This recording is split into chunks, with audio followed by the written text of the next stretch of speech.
He learned everything within the womb. You have 14 great possibilities within you. He told his soldiers, if one drop spills out of this vessel, take his head off.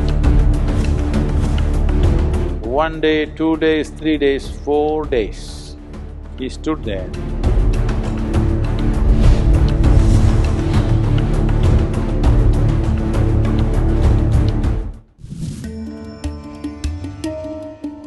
There was a sage, a profound sage.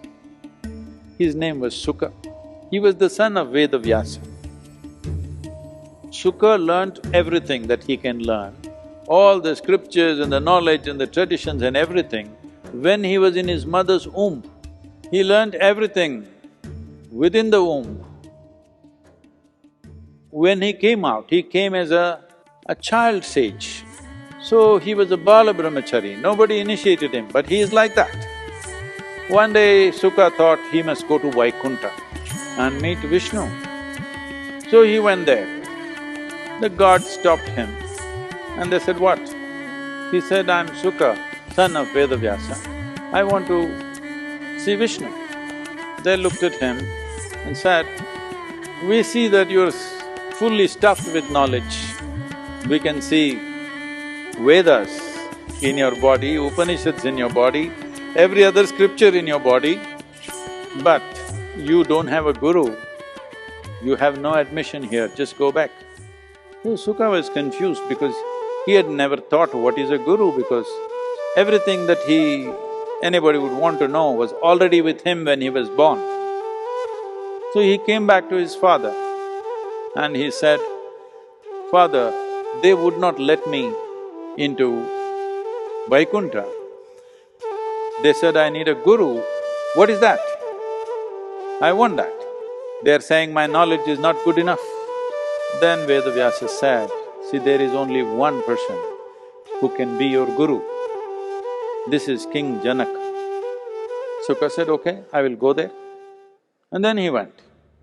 He went there and he saw at the gates of the palace, he looked at the palace, a very elaborate, luxurious building with lots of aesthetics. He said, this is not a place where my guru can live. This looks too luxurious and not right for a spiritual person. So he turned back. Went again asked his father. His father said, Janaka is the only guru for you. Again he went, again he saw king was relaxing in the garden with his queen. He said, oh, this is not the man, and he went back. Like this up and down trips happened 12 times. Then the 13th time, Vedavyasa said, see, you have 14 great possibilities within you. 12 you have wasted in these 12 trips. There are just 2 more, it's up to you. So Sukha went to the palace gates. He did not like the opulence of the palace, the way people were all well-dressed in silks. He didn't like that. He said, this is not a spiritual place. But because his father had warned him, there are just 2 more left. If you lose that, you lost everything. So he went in.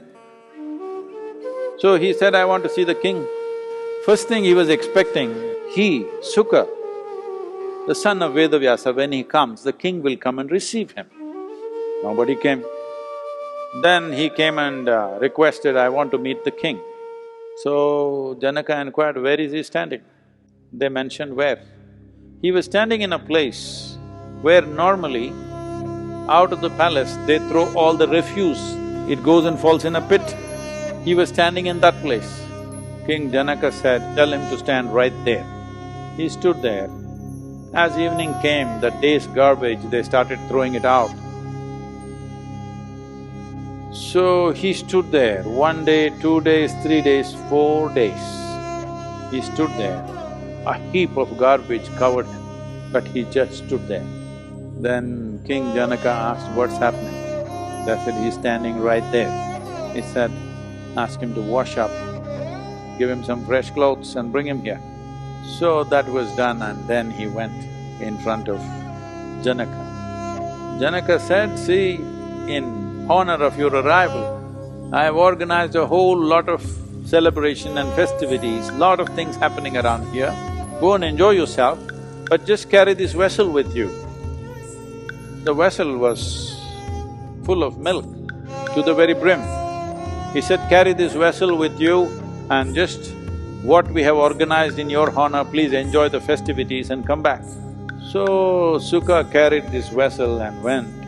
It's too full. He said, he told his soldiers, if one drop spills out of this vessel, take his head off.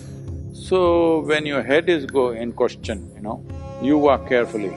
Very carefully, without spilling a drop, he walked through all the festivities and came back. So, did you enjoy the festivities? Janaka asked. He said, what festivity? I was just watching the milk. So Janaka said, I want you to know this is me.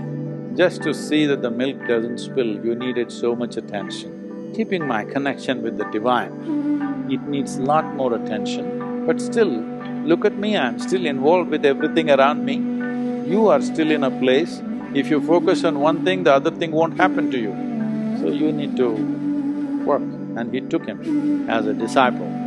A man who was considered by everybody as a celebrated born sage, born as a sage. But he needed this because one thing is to withdraw, to connect with the deepest core of who we are, at the same time to be able to be active. My whole work is about this. My work is not a teaching, not a philosophy, not an ideology, it is not from a scripture. These are simply technologies to give you tools where if you sit here, your body is here, your psychological space is working somewhere else, what is you is little away from this. Once you have a little distance between you and your body, physical suffering is over. Once there is a little distance between you and your psychological process, mental suffering is over. You can enjoy everything, you can be involved in everything, but never entangled in everything.